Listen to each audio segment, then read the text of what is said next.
Good afternoon, everyone. Thank you for being with me today. What I'm going to discuss with you is a snapshot of a very horrible event that's going on all over this country by illegal aliens. And the state of Florida has a brand new law to help deal with that. That still doesn't help our victim. Let me introduce you to Alvaro Jimenez. He's 32 years of age, and he lives in Mulberry. He's a day laborer. He came into this country illegally in 2019. After he entered the country illegally, he registered with ICE and was following their directions until about 2021, and that's when he quit cooperating and ICE lost track of him. When he entered this country, he entered with who was at that time a very young child. And the child's mother did not enter the country. He had access to this child. So let me go back to the last 3 years. The child was between the ages of 12 and 15 years of age when he began to sexually batter the child. He refused to enroll her in school. He kept her segregated. She had no social life. He didn't want her in an environment where she could tell anyone anything. And quite frankly, it was a challenge because she is from Guatemala, he is from Guatemala, and she speaks a Mayan language, which is a native Mayan language for the Guatemala people. As we have done our interviews with her, there's still investigation to do. We're trying to focus on someone who can speak this Mayan language more clearly so we can get more details. So obviously we want to bring more charges if we can. But for 3 years, the child was not in school, she was not socialized, she couldn't speak English, she was a prisoner. And this guy was sexually battering her. She dialed 911. And we went to rescue her, and that's exactly what we did. He is charged with a series of significant felonies, but I'm going to speak to the 3 third-degree felonies he was charged with, now have been bumped up to a second-degree felony because of the new law that Speaker of the House, Danny Perez, President of the Senate, Ben Albritton, and ultimately Governor DeSantis signed. Because of this, he's going to be held to a higher level of accountability. But the sexual battery, which was already a first-degree felony on a child, has now been bumped up to a life felony. Now, I want to give you a snapshot here. That child should have never been sexually abused, should have never been violated, should never been held enslaved so she couldn't freely live in society. Should not have happened. But it shouldn't have happened in the United States of America. So we're going to deal appropriately with this guy through our criminal justice system.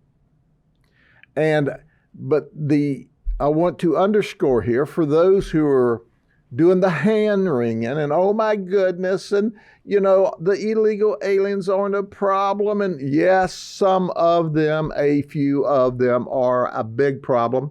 And guess who's going to pay for his keep for arguably the rest of his life if he's convicted as charged?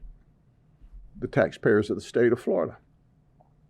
But you can duplicate this thousands upon thousands upon thousands of times across the United States with some form of felony charges. I do want to tell you that ICE is working very, very close with us. They confirmed his illegal status, and they have gone above and beyond. It is amazing when the administration changes and the new administration says, time out. We're over illegal aliens in this country victimizing people in this country. And that's what happened here. I am thankful for our governor, our Speaker of the House, President of the Senate, who passed this new law so that we can upgrade these charges. And we are forwarding those upgraded charges to the state attorney's office. The investigation is still ongoing, and there very well may be more criminal charges as this rolls out. Is there any questions? Sure. Did you say this is the first case in Polk County where you've upgraded charges like this? This is the first case in Polk County where we've upgraded the charges as a result of the very new law that passed. Maybe it's the new one in the first in the state of Florida. I don't know, but I know it's the first in Polk County. Sheriff, how was the young girl related to this man? We did see he was facing incest charges as well. We do not discuss the relationship. That would be not only morally, ethically wrong, but it's legally wrong. He had access to this child, and the mother of the child was not here, is not in this country. But at the end of the day, he did have access to this child, which put him in a position to even receive more charges. How's the victim doing? The victim is physically all right. She is, as you can well understand, emotionally and mentally disturbed. We have her in DCF custody. We're working with her to make sure that we can find somebody that can adequately and appropriately communicate with her. This is, I don't call it a dialect, this is a different language.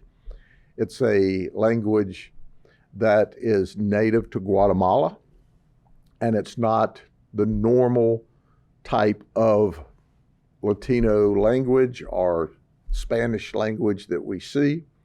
So while we're communicating very well, we think there's more details that we'll be able to find out as soon as we find the proper counselor that also has the dialect or the language.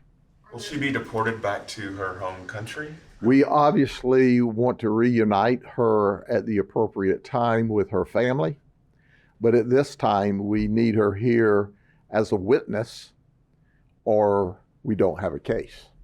Sheriff, what kind of message do you hope that this sends to the undocumented or the illegal immigrants here in this country that commit crimes? I think the message should be clear that this is a new day. It's a new president. We have new laws, and you're going to be held ultimately accountable for any of your felonious conduct. What's important to understand here is don't commit crime first and foremost. And get out, go southbound and down, self-deport. If you're a criminal in here, you're ultimately going to be locked up in our jail and prison system for even a longer amount of time than normal. But at the end of the day, we're going to hold you ultimately accountable. It's not like you're going to get arrested for this horrific crime and we're going to say, well, if you'll go back to Guatemala, you're free. That's not true.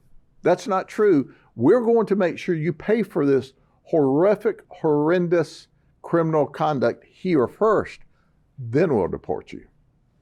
But the question is, if the federal government, if the administration had been doing what they should have done and not allowed these folks to pour across this border committing crime, then this wouldn't have occurred here. Hopefully it wouldn't have occurred anyplace.